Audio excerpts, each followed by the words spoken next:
Assalamualaikum dan salam sejahtera. Salam Malaysia Madani. Alhamdulillah, kita dapat bertemu buat kali pertama dalam siri podcast Institut Aminuddin Baki. Pada kali ini kita akan membincangkan tentang pentaksiran berasaskan sekolah, tumpuan kita kepada pentaksiran bilik darjah. Apa khabar semua? Saya harap semua berada dalam keadaan sihat dan sejahtera. Terlebih dahulu, biarlah saya memperkenalkan diri saya. Saya Rizwan bin Jantan, Ketua Pusat Penyelidikan dan Penilaian. Baik, tujuan kita mengadakan podcast pada kali ini ialah sebagai salah satu usaha dari pihak IAB untuk membantu warga pendidik, khususnya pemimpin-pemimpin sekolah dalam kalangan pengetua dan guru besar. Ini adalah sebahagian strategi dan tindakan yang diambil oleh IAB sebagai pusat latihan kepimpinan melalui Pusat Penyelidikan dan Penilaian serta Jabatan Penilaian untuk membugarkan pengetahuan dan amalan PBD di sekolah-sekolah di seluruh Malaysia. Dan kami amat berharap agar sesi podcast ini akan dapat membantu tuan-tuan dan puan-puan dalam mengurus sekolah masing-masing. Saya rasa tentu kita sudah tidak sabar untuk mendengar perkongsian daripada tetamu podcast kita pada kali ini. Dan pada kali ini kita akan bersama-sama dengan Tuan Haji Roland Elaih Rozaidi bin Abu Hassan, Timbalan Pengarah Kanan Kluster Khidmat Latihan Institut Aminuddin Baki. Jadi, apa khabar Tuan Haji? Khabar baik Dr. Rizwan Jantan. Terima kasih atas jemputan untuk sesi podcast pada pagi ini. Okey. Tuan Haji orang Melaka kan? Ya, okay. insyaAllah. Jadi orang Melaka kena dengar pantun saya dulu. Baik. Pilih-pilih tempat mandi, pertama teluk, kedua pantai. Pilih-pilih tempat menjadi, pertama elok dan kedua pandai. Alhamdulillah pagi ini kita bersama-sama dengan orang yang elok dan orang yang pandai, iaitu Tuan Haji Roland. Jadi Tuan Haji boleh memperkenalkan diri dahulu sedikit. Silakan. Terima kasih Dr. Rizwan Jantan. Bismillahirrahmanirrahim. Assalamualaikum warahmatullahi wabarakatuh. Salam sejahtera, salam Malaysia Madani. Alhamdulillahirabbil alamin. Wassalatu wassalamu ala asyrafil anbiya wal mursalin wa ala alihi wa sahbihi ajmain. Nak kena jawab pantun ni lah. Di sana padi, di sini pun padi. Itulah nama sawah dan bendang. Di sana budi, di sini pun budi, doktor. Barulah sempurna bernama orang. Oh, hebat. Jadi alhamdulillah memang saya berasal dari Melaka, dibesarkan di Melaka, kemudian mendapat pendidikan awal di kalau dulu MTS, Masjid Tanah English School, kemudian ditukar kepada Sekolah Rendah Kebangsaan Datuk Tan Cik Karim. Kemudian saya ke Sekolah Tinggi Melaka High School, terus ke Pulau Pinang, melanjutkan pelajaran di USM dan dihantar untuk bertugas kali pertama di Alostar, doktor, selama 5 tahun. Kemudian saya bergerak ke Pulau Pinang, ke SMK Convent Lebuh Light selama hampir 10 tahun. Kemudian saya diminta bertugas, diarahkan bertugas ke JPN Pulau Pinang, sektor akademik pada masa itu, sektor pengurusan akademik. Dan saya selama 5 tahun di situ, kemudian bergerak ke Pejabat Pendidikan Daerah Timur Laut selaku coach, selaku SI Partners, membimbing pengetua dan guru besar dan SLT, dan diberi ruang, doktor, untuk menjawat jawatan pegawai pendidikan daerah di Barat Daya dan juga ke Jabatan Pendidikan Negeri Pulau Pinang. Balik semula ke JPM Pulau Pinang selaku Timbalan Pengarah Sektor Pembelajaran, dan hari ini saya bersama-sama rakan, bersama doktor dan rakan di Institut Aminuddin Baki yang diberi amanah dan tanggungjawab di Kluster Khidmat Latihan selaku Timbalan Pengarah Kanan Kluster Khidmat Latihan, doktor. Baik, terima kasih Tuan Haji. Bagi pihak urus setia podcast, kita mengucapkan ucapan terima kasih atas kesediaan Tuan Haji meluangkan masa bersama-sama dengan kita pada pagi ini. Jadi tuan-tuan dan puan telah mendengar serba sedikit betapa hebatnya pengalaman di peringkat operasi, sekarang di peringkat kementerian pula Tuan Haji Roland. Jadi penglibatan Tuan Haji Roland dengan pentaksiran bilik darjah, pentaksiran baksakan sekolah memang banyak. Telah melalui prosesnya sebagai guru, sebagai SIP Plus sebagai penolong pengarah, sebagai timbalan pengarah di JPN Negeri Pulau Pinang dan sekarang berada di IAB sebagai timbalan pengarah kanan. Jadi tuan-tuan dan puan-puan, kita akan bergerak kepada soalan-soalan berikutnya yang akan kita dengar apakah pandangan dan juga pendapat yang akan disampaikan juga perkongsian oleh Tuan Haji Roland. Baik, Tuan Haji. Jadi kebetulan pada pagi ini kita akan berbincang tentang pentaksiran berasakan sekolah dan tumpuan kita ialah kepada pentaksiran bilik darjah. Okey, perkara ini memang telah diketahui umum dan baru-baru ini kita telah berkesempatan mengadakan sesi libat urus bersama dengan pegawai-pegawai dari JPN, dari Majlis Pengetua, Persatuan Guru Besar. Kemudian berterusan pula, kita telah mengadakan webinar. 2 siri webinar telah diadakan. Yang pertama bersama dengan Guru Besar. Kita bercerita tentang PBS dan juga PBD. Kemudian yang kali kedua pada minggu lepas, kita telah mengadakan webinar bersama dengan barisan pengetua. Dan view-nya boleh tahan juga ramai. Kumpulan yang pertama itu lebih 18,000 orang. Dan kumpulan yang kedua mendekati 10,000 orang. Jadi mungkin Tuan Haji boleh kongsikan sedikit berdasarkan pengalaman pada 3 sesi yang telah kita jalankan. Boleh Tuan Haji jelaskan apa dia punya intipati pembentangan pada sesi-sesi yang sebelum ini. Silakan. Terima kasih Dr. Rizwan Jantan. Rakan-rakan penonton ataupun terutama rakan-rakan pengetua dan guru besar di seluruh Malaysia. Kebanyakan kita ni yang berumur antara 40-an dan 50-an. Kita telah lalui sistem pendidikan kebangsaan. Ramai antara kita yang menduduki dahulunya peperiksaan SRP, peperiksaan SPM, STPM. Mungkin lebih awal lagi menduduki LCE, MCE, HSC dan sebagainya. Tapi kita ni antara produk yang lahir menduduki peperiksaan pada masa itu. Jadi kalau kita lihat masa berubah, sistem pendidikan kita perlu penambahbaikan. Jadi Kementerian Pendidikan mengambil satu langkah yang sangat baik dengan mengadakan satu sistem pentaksiran pendidikan kebangsaan. Kita mahukan satu keadaan yang lengkap gelungnya, iaitu dengan adanya sistem pentaksiran pendidikan kebangsaan itu ramai nyata jelas tentang pentaksiran berasaskan sekolah. Kalau saya cerita tadi zaman kita bersekolah dulu doktor dia nampak macam kita ni berpusatkan kepada peperiksaan. Guru-guru kita mengajar untuk menghabiskan sukatan pelajaran dan sudah tentu dia bagi latihan, dia bagi kerja-kerja projek, kerja khusus dan sebagainya. Dia buat juga penilaian, pentaksiran dan sebagainya. Dan fokusnya ialah untuk ujian. Ini kita ada peperiksaan pertengahan tahun, peperiksaan akhir tahun, Peperiksaan akhir tahun. dan juga diberilah kedudukan dalam bilik darjah. Masih ingat nombor berapa? Kehadiran kita setahun dan ada komen daripada guru. Akhirnya semua komen tu baik, anda usaha terus lagi dan sebagainya kan. Jadi itu dulu. Kemudian kita ada buku laporan. Ya betul doktor. Dan kita ada kad 001 warna biru dulu. Ingat doktor? Dengan kad hijau dan sebagainya kan.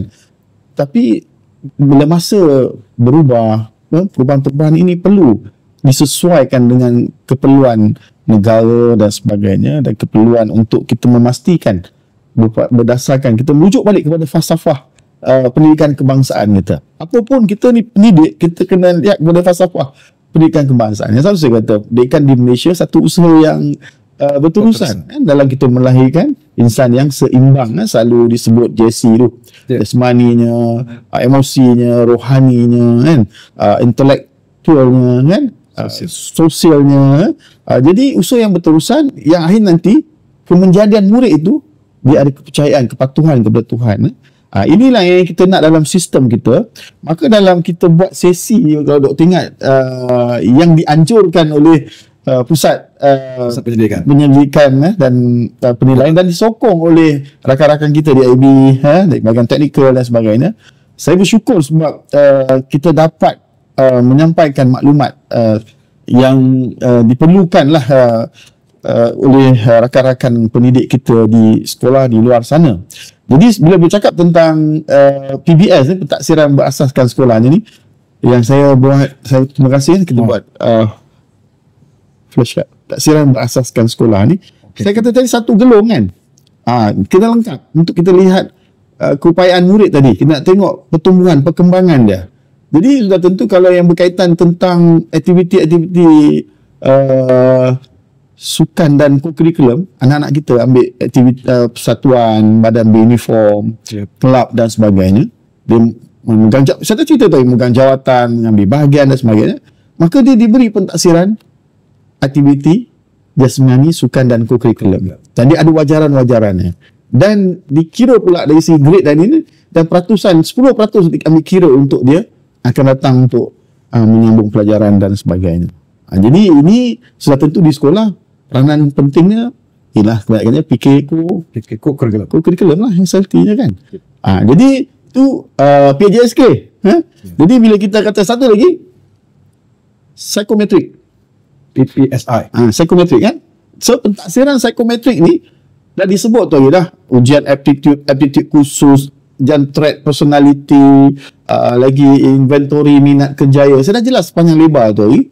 Maka melihat kepada murid itu sendiri persih, kat mana dari segi pertumbuhan perkembangannya, dari segi kita kan cakap afektif, konektif, afektif dan psikomotor kan. Jadi keseimbangan itu, maka kita ada pentaksiran psikometrik. Yang ini dikendalikan oleh, yang ini sudah tentu di bawah HAM, iaitu guru bimbingan dan kaunseling. Kaunseling yang ada. Itu juga saya sebut sebelum kita cakap tentang PBD, saya cakap tentang SEGA. Macam saya. Dia ingat standard kecergasan fizikal. Kita nak tengok anak kita ni pertumbuhan perkembangan dia. Adakah dia seorang yang kita lihat kepada BMI dia, adakah seorang yang kurus, yang gemuk, yang lebih gemuk dan sebagainya lah. Cergas, kurang cergas sampai sangat cergas kan. Kemudian kita lihat kepada fitness dia. Ini standard kecergasan fizikal. SEGA. Sega lah anak tu. Sega kan dia kalau seimbang tadi kan. Jadi bila kata sega anak kita dengan dia punya PJSK, dengan dia punya apa tadi? Psikometrik. Satu lagi pentaksiran yang kita jangan lupa yang berlaku di dalam bilik belajar khas ni, itu bila anak-anak kita belajar ilmu pengetahuan. Yang ini kita kenali sebagai pentaksiran bilik darjah.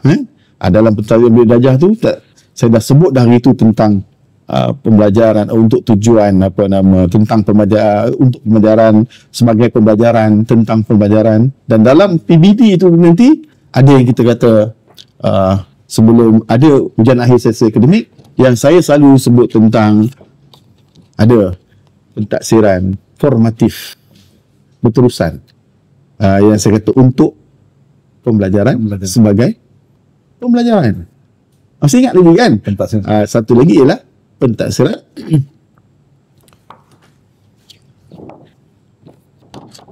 sumatif, yang kita kata ujian akhir sesi, tapi dia bukan peperiksaan saja. Ada ketika membuat ujian bulanan, ada ketika membuat kuis, projek base dan sebagainya. Dan pentaksiran yang berterusan tadi, salah satu daripada komponennya adalah ujian akhir sesi akademik. Boleh anda tahu? Jadi bila kata itu ujian akhir sesi akademik, maka harapan kita hari itu yang kita sebut adalah untuk tujuan pelaporan tadi, supaya anak-anak ni kita dapat satu pelaporan yang lengkap. Saya kata tadi kita mengharapkan pihak sekolah buatlah satu inovasi atau pelaporan yang digabung jalin semua bentuk pentaksiran tadi. Pentaksiran masyarakat sekolah tadi, itu saya sebut pentaksiran pusat, mesti ingat. Yang ada peperiksaan SPM, yang ada amali sains, ada ujian lisan, ujian bertutur, ujian mendengar kan, ada PSB, ada kerja projek dan sebagainya. Itu sebahagian. Kemudian saya kata tadi PJSK, psikometrik, SEGA, BMI, body mass index, kemudian ada pentaksiran bilik darjah berterusan, sebahagian yang ada ujian akhir sesi akademik kan, yang kita kata sumatif tu. Maka pelaporan itu perlu diberi kepada ibu bapa, kepada murid yang standard, yang kata apa, yang satu gelong tadi lah, lengkap. Dia tak boleh bagi PBD saja, dia kena bagi semua itu supaya anak murid kita ni dia tahu kat mana proses pertumbuhan dan perkembangannya. Dan yang pentingnya lah, kita sebagai ibu bapa, kita tahu perkembangan pembelajaran anak-anak kita di sekolah. Itulah yang kita hari itu sama-sama membuat SLU, dan alhamdulillah saya difahamkan tontonan yang ramai, dan hari ini kita buat podcast untuk tujuan perkongsian pandangan dari segi akademik dan sebagainya. Terima kasih, Doktor.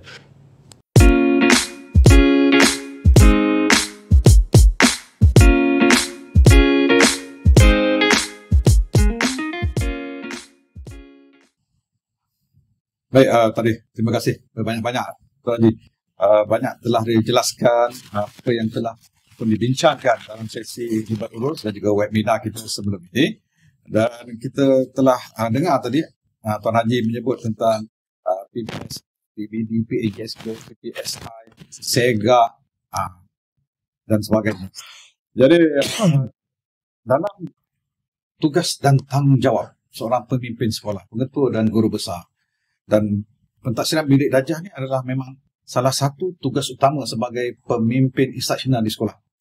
Jadi peranan PGB ni yang paling utama ialah memastikan perkara ini berjalan dengan baik, menjamin kualitinya supaya ia berada pada landasan yang betul. Jadi di sini saya mungkin apa yang boleh Tuan Haji cuba kongsikan dengan kami pula tentang perkara ini. Terima kasih Dr. Rizwan sekali lagi ya. Yalah, semua orang apabila diberi amanah dan tanggungjawab, sudah tentu mereka mempunyai satu visi dan hala tuju, terutama untuk organisasi. Betul, dalam sebagai seorang pengetua dan guru besar, merujuk kepada SCAS, itu Standard Quality School ataupun sekolah SCAS lah, yang dikeluarkan oleh Jemaah Nazir. Ya, Jemaah Nazir. Jadi kita lihat peranan pengetua guru besar itu, kita lihat sebagai penaraju, ya, sebagai pembimbing, sebagai pendorong. Sebab tu dia kena the art of thinking. Sebagai pengetua, sebagai guru besar ini, kerana sebagai peneraju, pembimbing dan pendorong ini, dia juga mesti menjadi seorang yang pemikir strategik.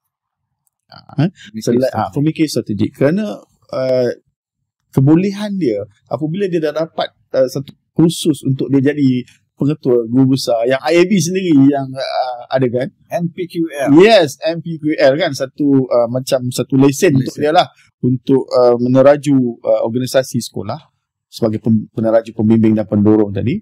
Salah satunya ialah dari segi aspek kepimpinan instruksional, iaitu terutamanya di bilik darjah lah. Kita bercakap tentang bagaimana kita melaksanakan dasar-dasar kurikulum kebangsaan. Jadi bila cakap pasal PBD tadi ni, pentaksiran bilik darjah, yang ini memang peranan pengetua guru besar, dia tak boleh main-main. Sebab akhirnya nanti kita kan ada proses tu. Yep. Input, proses, output, proses dan dia punya outcome saya. Tapi PBD ni proses tu dah.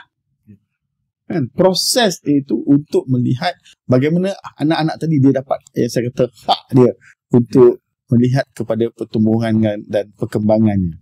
Jadi kalau saya cakap sebagai seorang pengetua guru besar ni, kalau dia lihat kepada standard kepengetuaan sekolah-sekolah Malaysia tu, ada 9 aspek yang dia kena ambil peranan penting daripada menetapkan hala tuju sekolah tadi sehingga kepada jaringan dan jaringan. Dan salah satunya adalah berkaitan tentang pengurusan kurikulum. Ya.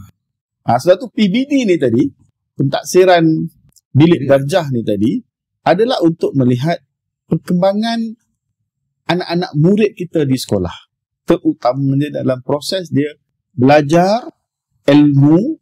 Kita selalu cakap tentang ASK dari segi sikapnya, attitude, skillnya, dan juga knowledge, pengetahuan. Dan satu lagi ialah yang kita cakap tentang nilai.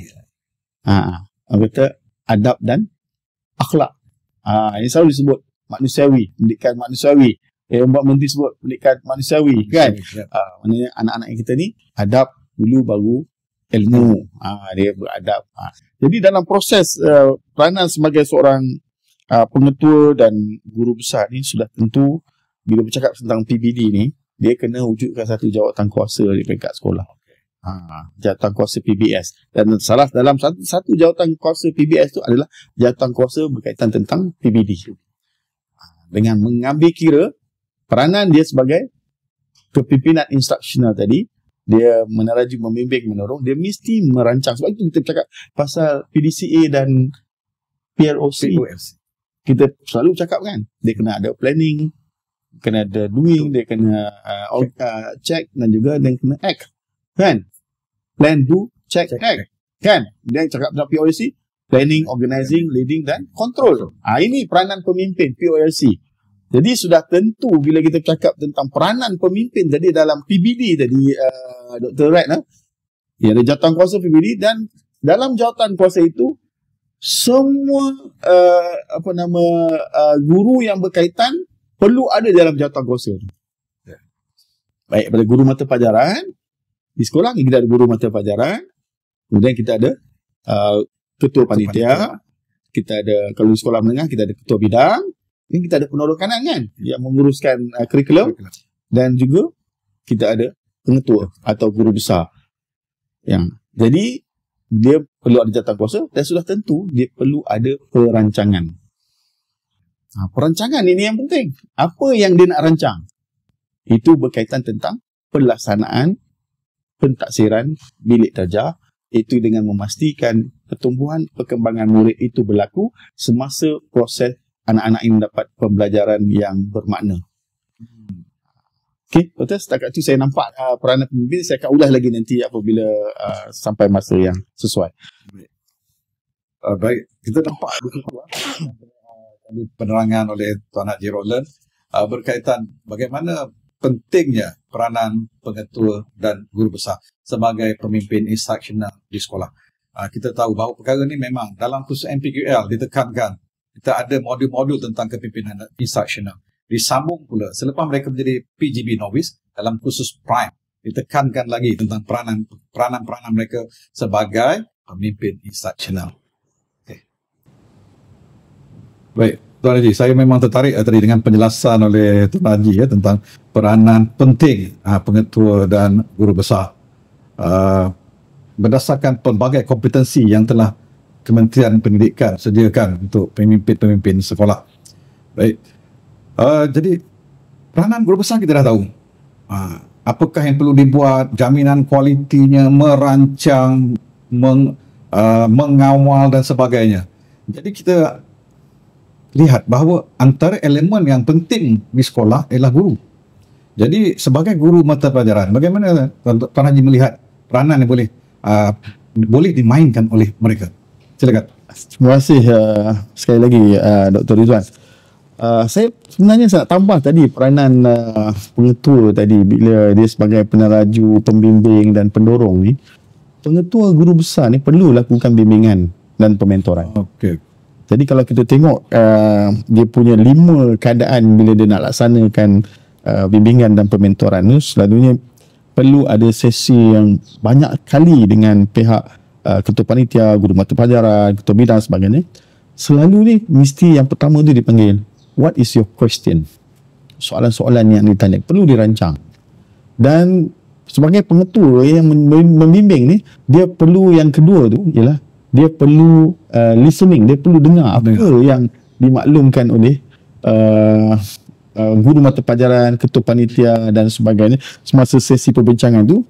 Dan yang ketiga, poin saya yang ketiga ialah pengetua dan guru besar perlu dapatkan dipanggil clarifying, penjelasan. Kalau budak ni tak boleh lagi menguasai aspek 2M, 3M dan sebagainya, dia kena tanya kenapa tak berlaku. Adakah dah pernah buat diagnostik, ujian diagnostik, dah buat intervensi, apakah yang perlu ada dalam tempoh masa ni. Jadi tadi saya kata first tadi question, yang kedua dia perlu dengar, listening apa daripada klien dia. Yang ketiga dia dapatkan clarifying, dan yang keempat dia berhenti sekejap untuk dia rephrase balik soalan dan sekiranya memuaskan hati dalam sesi coaching dan mentoring itu, bimbingan dan pementoran itu, jangan lupa pengetua dalam besar, rakan-rakan pengetua besar, untuk kita acknowledge.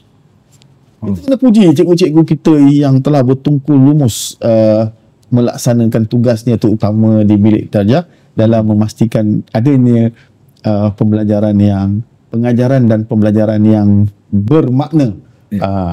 Jadi bila pergi kepada soalan kedua tadi, di PBD ni, saya kata no matter how, peranan guru mata pelajaran itu sangat-sangat penting dalam kita pastikan proses PBD ini dilaksanakan secara profesional. Sebab tu guru dia ada pertimbangan profesional. Betul. Dan dalam proses untuk penjaminan kualiti itu selalu kita sebut mesti berlaku 4P tu. Ya. Kan? Yang pertama yang pengesanannya, kan? Kemudian pementoran, kan? Kemudian ada pemantauan oleh yang bertanggungjawab lah, ketua bidang semualah. Dan yang itu adalah penyelarasan untuk pemberian tahap penguasaan. Tapi perlu ingat PBD ni bukan tahap pencapaian. Yep. Yang ini takut keliru ni. Perlu dipahami oleh semua pihak. PBD ni adalah TP ialah tahap penguasaan. Ya. Adakah anak itu menguasai tajuk-tajuk topik-topik, subtopik yang diajar oleh guru semasa proses pentaksiran yang boleh dilakukan pelbagai cara, melalui pemerhatian, melalui kerja tulisan, melalui aktiviti-aktiviti, dan guru perlu membuat catatan, merekodkan untuk dijadikan evidence. Dan sekiranya keadaan melihat kepada ada murid yang belum menguasai tahap minimum BMTM tu, pada TP1, TP2, perlu diadakan intervensi. Tetapi bukan intervensi untuk budak yang belum menguasai tahap minimum. Kita kena fikir yang pada TP3 boleh kita naikkan kepada TP4, ke TP5 dan TP6. Kita jangan tinggalkan yang kumpulan ini, tetapi fokus yang kita beri kepada anak-anak yang belum menguasai tahap minimum. Jadi doktor, saya tamat sikit. Saya minta izin. Guru ni dia perlu ada nyala rasa guru. Wow. Dulu orang kata roh guru. Kan? Kita pilih profession ni sebab kita sayang kerja ni sebagai seorang pendidik. Jadi amalan seorang guru tu, terutama amalan PDP dia, mesti yang terbaik. Dan dia mesti seorang yang berketerampilan. Jadi cikgu ni kena terampil. Terampil tu tengok dari segi cara dia bercakap, cara dia pakaian dia, cara dia jalan. Nampak profesional.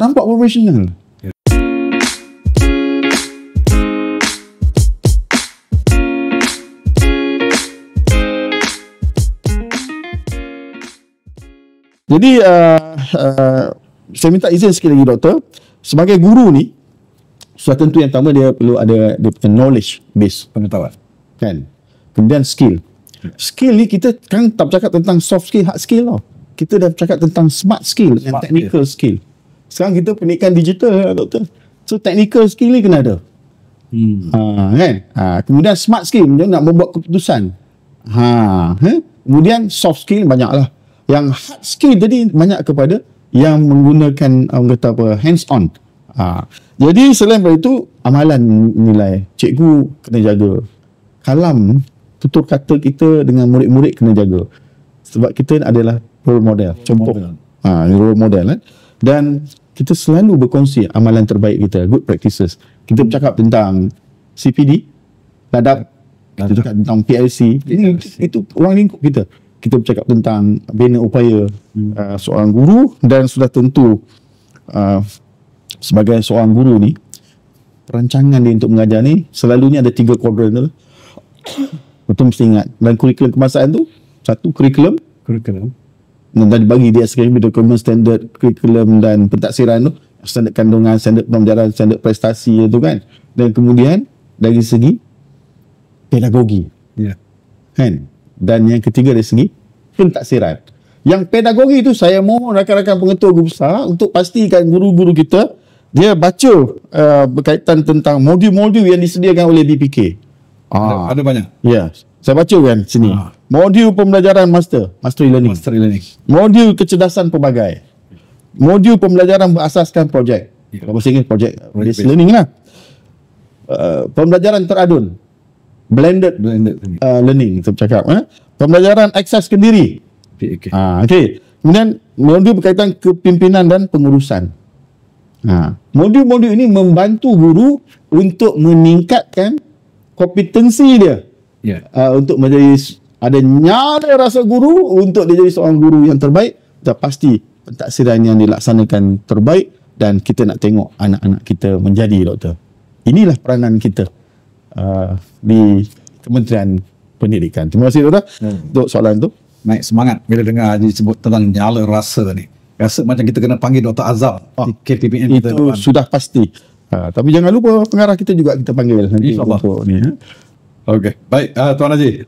Kita dah memperkatakan tentang peranan pemimpin, peranan PGB, peranan guru, termasuklah guru mata pelajaran, ketua panitia dan juga pengurusan di peringkat pertengahan. Kita tadi banyak perkara yang kita sebut tentang profesionalisme mereka dan sebagainya. Dan ada perkara yang sangat penting di sekolah, itu klien kita, murid sebagai pelanggan utama kita dalam pelaksanaan apa sahaja dasar dan juga pelaksanaan apa sahaja sukatan mata pelajaran dan sebagainya, termasuklah pentaksiran bidik darjah ni. Jadi tentang hak murid dan juga hak penjaga mereka, ibu bapa mereka. Silakan. Terima kasih Dr. Rizwan. Kita masih lagi dalam ruang lingkup bercakap tentang pentaksiran bilik darjah. Jangan lupa tu. Pada asal tadi kita PBS kan. Okey. Jadi bila kita kata tadi guru tadi, saya tambah sikit lagi. Bila quality learning dengan quality teaching tadi, maka dia datang quality outcome lah. Keberhasilannya. So keberhasilannya tadi dalam proses PBD tadi, ialah kita anak murid kita adalah kita punya klien. Perlu ingat itu. Dan dia ada satu proses. Macam anak-anak kita, dia lahir, dia dia boleh mengangkat, dia boleh berjalan. Dia satu proses sampai dia boleh jadi seorang yang matang dan sebagainya. Jadi proses belajar di sekolah ni, hak anak-anak ni kita tak boleh nafikan. Betul right? Pertama, anak-anak untuk mendapat yang terbaik dari segi proses belajar. Jadi sudah tentu peranan dia tujuan dia datang ke sekolah, dia hadir ke sekolah untuk aktiviti-aktiviti pembelajaran, aktiviti co-curriculum, co-akademik dan bersatuan, badan uniform dan tadi yang sebut segaknya, psikometrik, PJSK dan sebagainya. Kita nak kenal pasti potensi anak-anak ni. Kita nak didik dia. Pembelajaran itu nak lihat kepada perubahan tingkah laku dia, perubahan daripada sikap dia, dari segi pengetahuan, kemahiran dan nilai-nilai yang dia perlu kita pastikan memberi yang terbaik. So kita mengenal pasti potensi anak-anak ini dan sudah tentu kita nak bina keyakinan dia, karakter dia. Kan? Kalau dulu kita cakap tentang 4C yang PAK 21 tu, murid kita kena boleh berkomunikasi secara positif, secara aktif, kemudian ada kerja-kerja yang dia boleh berkolaboratif, kan? Kemudian ada critical thinking, kan? Kemudian dia kreatif, kan? Tapi ada yang ditambahkan 2 lagi C tau. Apa dia tu? 4C tambah 2C sekarang. Ini pengalaman saya lah masa hadir di luar negara, di UNESCO, di APSIU. Dia kata tentang another 2C tu adalah yang berkaitan tentang character building. Ini kita nak bina karakter anak-anak kita. Dan sudah tentu C yang akhir itu adalah berkaitan tentang citizenship, kewarganegaraan. Sebab tu ada pendidikan global tu. So kita nak bina keyakinan anak-anak ini supaya perkembangan dia itu seimbang berdasarkan falsafah pendidikan kebangsaan tadi. Seimbang aspek jasmani, emosi, rohani, intelektual. Kita ingat, senang nak ingat JC tu lah. Kan? Jadi dalam hal ini doktor, hak anak-anak kita di sekolah, termasuk anak-anak kita yang bersekolah, dia perlu dimaklumkan proses pertumbuhan perkembangan. Oleh siapa?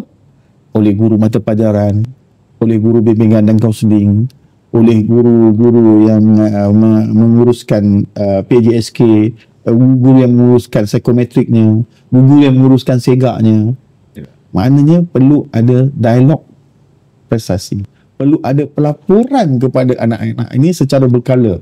Jadi pemimpin dan guru besar di peringkat sekolah, pelaporan pertumbuhan perkembangan anak-anak ni perlu dimaklumkan kepada anak-anak yang hadir belajar di sekolah. Itu hak mereka. Itu hak mereka untuk anak-anak ini, untuk dia terus berkembang, berjaya dalam pelajaran dan juga insya-Allah berjaya dalam kehidupan dan kerjayanya. So dia menjadi insan yang seimbang.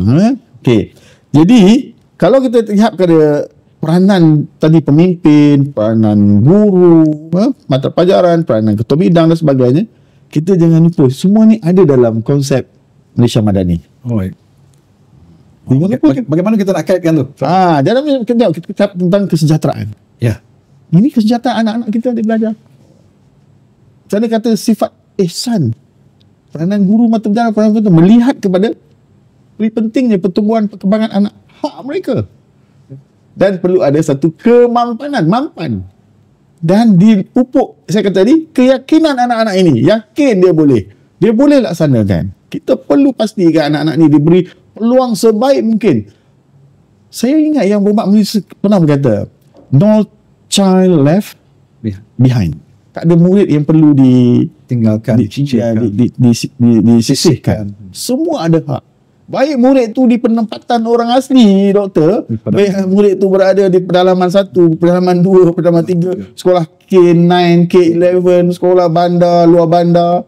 Banyak ni saya nak cerita, tapi hak mereka itu untuk dapat pentaksiran bid darjah, untuk mendapat TP yang sepatutnya, mendapat intervensi, mendapat pelaporan dan mendapat bimbingan seterusnya daripada guru, termasuk bimbingan daripada rakan sebayanya. Dan satu lagi, doktor jangan lupa hak ibu bapa. Ibu bapa perlu diberi hak untuk dia faham tentang PBS. Satu. Dia kena faham apa PBS. Terutama dia faham tentang PBD. Kita bercakap tentang PBD, pentaksiran bilik darjah. So ibu bapa sekarang kita dengar, lalu kita apa tanya mak bapak bila anak balik sekolah, doktor? Belajar apa hari ni? Hari ni belajar apa lagi? Kita sebagai mak bapak kalau anak balik sekolah apa kita tanya? Rakan-rakan pemimpin berusaha pun ada anak juga kan. Hari ni cikgu bagi apa? Ada homework? Ada kerja rumah? Ada kerja rumah ke tidak kan? Ataupun pergi sekolah, makan apa hari ni? Ada duit lebih? Contohlah kan. Jadi hak ibu bapa untuk dia faham apa itu PBS. Macam mana proses pentaksiran tu dilaksanakan? Apakah yang intervensi yang anak dia patut? Apakah peranan dia untuk jadi dalam hal ini hak ibu bapa tu pihak sekolah selain dari pelaporan yang 2 kali setahun tu secara rasmi, tetapi pelaporan berkala itu perlu dilaksanakan, perlu diwujudkan. Gunalah kaedah-kaedah yang sesuai untuk ibu bapa faham keperluan dia membantu pihak sekolah untuk memastikan anak dia pergi ke sekolah mendapat pendidikan yang terbaik daripada guru-guru, daripada pentadbir, daripada semua pihak, supaya dia menjadi kemenjadian murid untuk bina negara kita pada masa kini dan masa hadapan, doktor. Terima kasih, doktor. Memang itu yang telah dinyatakan oleh Tuan Haji. Hak murid. Kalau tidak ada murid, tidak ada sekolah. Betul. Okey. Yes. Kemudian hak ibu bapa sebagai penjaga mereka. Yeah. Mereka pun perlu mengetahui apa yang sekolah sedang lakukan untuk membangunkan anak mereka dari segala aspek. Lepas tu kita ada PIBKF, jangan lupa. Buatan ibu bapa community kan. Baik, saluran-saluran pelbagai sekarang, komunikasi, WhatsApp pun boleh, Telegram pun boleh, selain daripada pertemuan bersemuka. Baik, kita berhenti dulu. Kita rehat seketika. Terima kasih, doktor.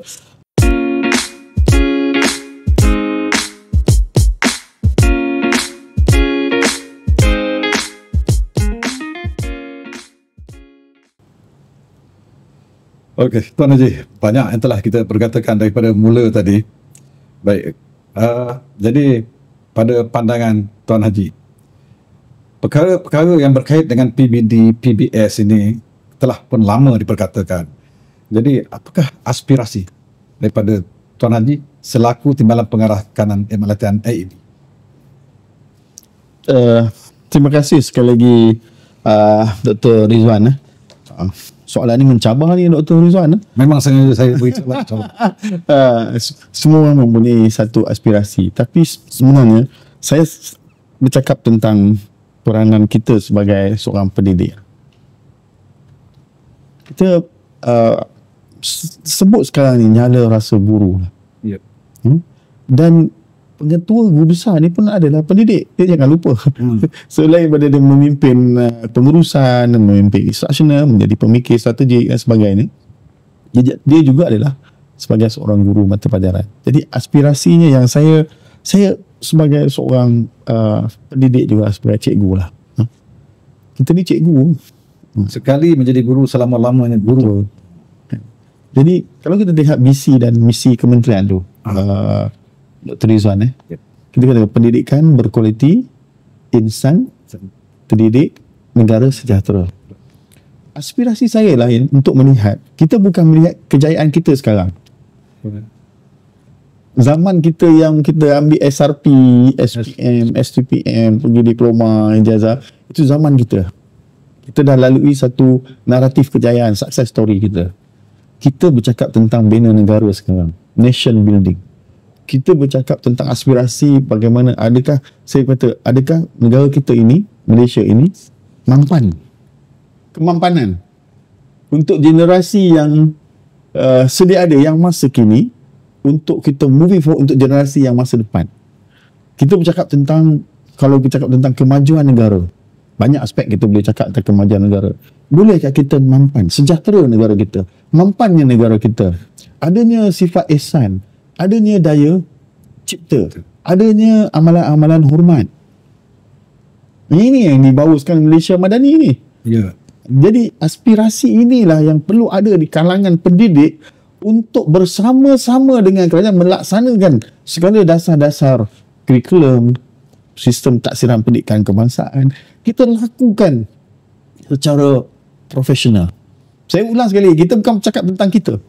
Kita sudah ada kejayaan kita sebagai pendidik. InsyaAllah kita dah ada kejayaan masing-masing. Kita bercakap tentang hak dan kejayaan anak-anak yang sedang belajar sekarang, tuan-tuan dan puan-puan, daripada prasekolahnya tu naik ke tahap 1, tahap 2 di sekolah rendah, kemudian pergi ke menengah rendah, menengah atas. Dia ada tapping potential daripada awal lagi. Pada tahap 2 di sekolah rendah tu nak lihat kebolehan anak-anak yang tadi, adakah dia ada ruang peluang untuk belajar di STEM A, STEM B, STEM C, di TVET dan sebagainya. Dan kita sebagai pendidik ni, sebagai cikgu ni, ada nyala rasa guru. Dan dulu, doktor ingat dulu kita ada sambutan hari guru, kita bangga apa? Saya bangga menjadi guru. Saya bangga menjadi pendidik.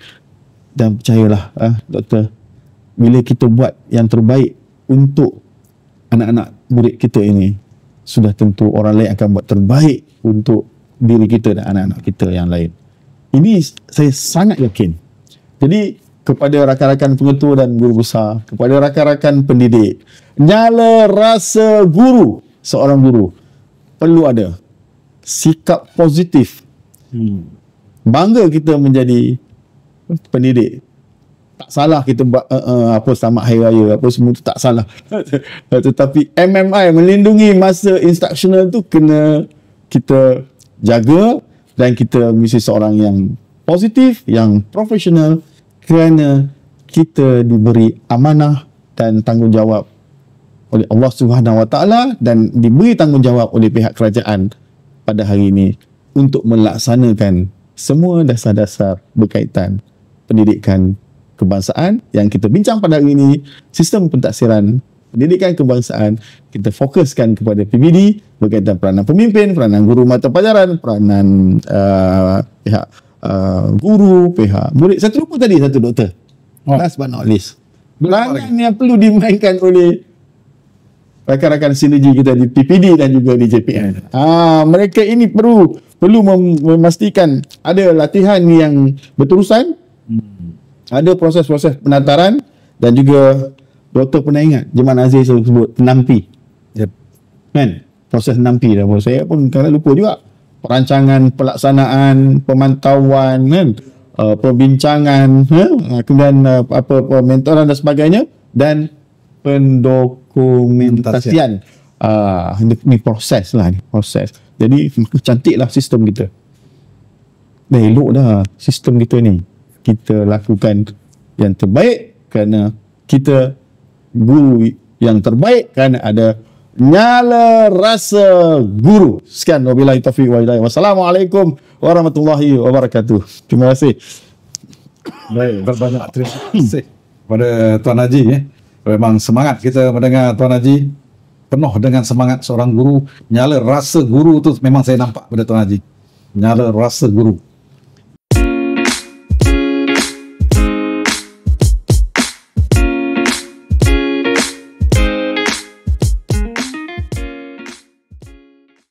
Baiklah tuan-tuan dan puan-puan, para penonton sekalian, kita dah sampai ke penghujung podcast kita pada kali ini, dan kita rakamkan jutaan terima kasih kepada Tuan Haji Roland atas kesudian Tuan Haji Roland bersama-sama dengan kita pada kali ini, dan banyak input-input menarik, perkara-perkara baharu, perkara-perkara yang dibugarkan oleh Tuan Haji Roland tadi telah pun kita dengar dan juga telah kita sama-sama dapat manfaatnya, insyaAllah tuan-tuan dan puan-puan. Jadi harapan kita kepada tuan-tuan dan puan-puan, pemimpin-pemimpin pendidikan di luar sana, pengetua dan guru besar, supaya sama-sama kita membugarkan harapan dan juga amanat yang telah diberikan oleh Yang Amat Berhormat Perdana Menteri, Yang Berhormat Menteri Pendidikan, Ketua Perkhidmatan kita, Lembaga Datuk Azman, Ketua Pengarah Pendidikan Malaysia, KSU, dan juga tak lupa barisan kepimpinan tertinggi di peringkat kementerian dan juga di peringkat Institut Ahmad Baki. Kita ingat, dalam hati kita sentiasa ingat bahawa kita adalah guru. Sekali kita menjadi guru, selama-lamanya kita adalah guru. Amanah yang diberi tunai tetap kami tunaikan. Baik, sebelum saya mengakhiri sesi podcast pada pagi ini, saya mula tadi pantun, berakhir dengan pantun juga. Penakik pisau seraut, ambil kalah batang lintabung, seludang jadikan nyiru. Setitik kita jadikan laut, sekepal kita jadikan gunung, alam terkembang kita sama-sama jadikan guru. InsyaAllah tuan-tuan dan puan-puan, sampai di sini, insyaAllah kita akan berjumpa dalam siri podcast berikutnya. Kita tunggu saja pengumuman-pengumuman selepas ini. Sekian, terima kasih. Jumpa lagi.